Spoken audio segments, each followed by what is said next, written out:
están, amigos de este canal YouTube? Continuando con la lectura compartida con ustedes de libros que considero importantes de actualidad y también de proyección para el cambio sustantivo que está viviendo la humanidad, quiero presentarles ahora un libro titulado Factfulness, Factfulness, de cómo los prejuicios y un mal uso de los datos condicionan la visión de los problemas del mundo, dice el subtítulo.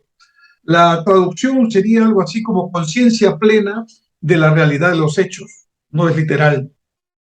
Este libro ha sido publicado en 2018 por la editorial Deusto y tiene la característica principal de llamarnos la atención a todos los que tomamos decisiones en el ámbito privado, en el ámbito público, internacional, etcétera, y que muchas veces, aún personas muy inteligentes y especializadas, toman decisiones, pero no se fijan en los datos, no se fijan en la estadística, en la ciencia, en la evidencia, y por eso muchas veces se toman decisiones equivocadas.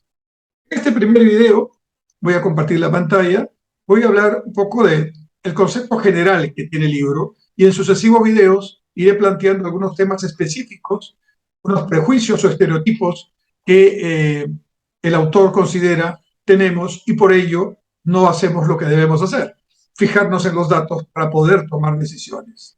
Voy a compartir con ustedes la pantalla rápidamente y voy a proceder a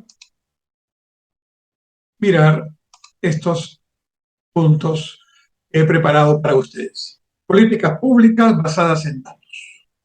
El QR que tienen ahí es el QR de mi página web personal, donde están mis conferencias, mis libros, mis artículos y mucha información adicional. Entonces, la reflexión inicial con la cual partimos para poder estudiar y leer juntamente este libro es que a partir de esta lectura y de la conciencia que tomemos de este tema, no deberíamos tomar nunca más decisiones o hacer propuestas de políticas públicas o de políticas empresariales o institucionales que no estén basadas en datos verificados, en casos, en ciencia y en evidencia. Este es el libro de Rosling que les acabo de mostrar, ¿no? Y parte, como todo investigador, de una pregunta. ¿Cómo los prejuicios y un mal uso de los datos condicionan la visión de los problemas del mundo? Señala Rosling, que está en la foto, ya falleció, era un médico sueco, ¿no?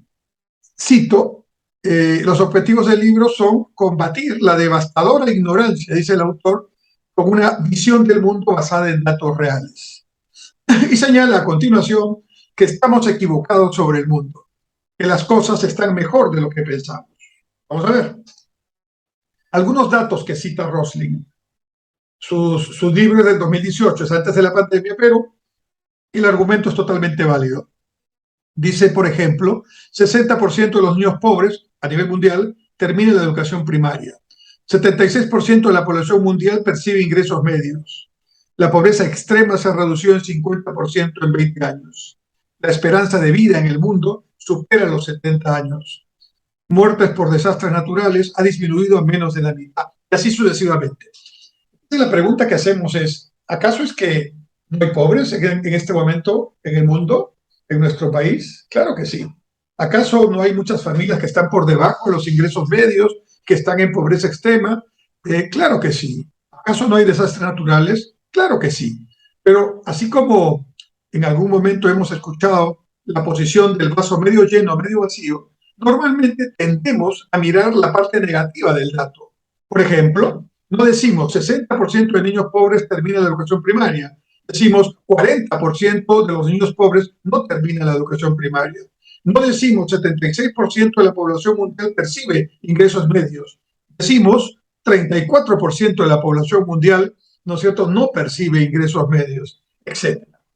Entonces, este punto de vista de Rowling me parece muy pertinente, sobre todo en tiempos en los cuales la ideología, la crisis, la, digamos, falta de institucionalidad y el debate tan pobre de ideas nuevas que existen en el mundo, no solamente en los países latinoamericanos, en Perú, hace que pensemos que todo esto está terminado, que no hay forma de salir de la crisis, pero que estamos avanzando lentamente. Y por supuesto que no debería haber ni un solo pobre, que no debería haber ni un solo niño que no termine la educación primaria.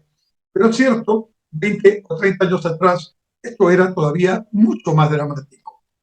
En algunas cifras en Perú, por ejemplo, 70% de la población ha superado la pobreza y hace 3 años, antes de la pandemia, era 80% de la población. Y hace 20 años, 50% de la población era pobre y hoy 30%. Es decir, ha bajado 20 puntos. No es poco, pero todavía tenemos un porcentaje importante de población pobre. 91% de los hogares tienen agua potable, pero lo que normalmente escuchamos es todavía falta 9 o 10% de hogares sin agua potable. Claro que sí, es un problema. 95% de hogares tienen acceso a la telefonía móvil, pero normalmente decimos todavía hay gente que no tiene acceso a la telefonía móvil. La esperanza de vida en el Perú es de casi 77 años y en otros países en el mundo supera los 90. El PBI per cápita está en alrededor de $7.000 y nos ubica en un ingreso comparado con todos los países del mundo que está a la mitad. No es muy alto, pero tampoco es muy bajo. No quiero con esto tener una posición conformista ni negar los problemas que existen, simplemente atemperar el criterio, el análisis, poniendo las estadísticas y haciéndole caso a Rosling en el sentido de mirar el medio vaso lleno y no siempre el medio vaso vacío, ¿no? Algunas de las conclusiones del libro. Todos los grupos de personas que encuestó el autor Rosling creen que el mundo es más aterrador, más violento, más desesperado, más dramático de lo que es en realidad. Las políticas públicas se basan muchas veces en datos equivocados. Año tras año, dice el autor, el mundo va mejorando, no en todos los aspectos ni en todos los años, sino como regla general. Hemos realizado avances tremendos. Esta es la concepción del mundo basada en datos reales. La concepción excesivamente dramática del mundo, muy difícil de cambiar porque tiene que ver con la forma en que funciona nuestro cerebro. El mundo no es tan dramático como parece. Interesante, un libro que nos hace pensar en estos temas. Podemos no estar de acuerdo, pero por lo menos nos genera una inquietud de pensamiento crítico de lo que realmente nos interesa y no la cantidad de información hueca sin mayor contenido que la mayoría de los medios de comunicación y aún el debate político nos presenta cotidianamente. Seguiremos analizando el libro de Rowling en próximos videos. Muchas gracias.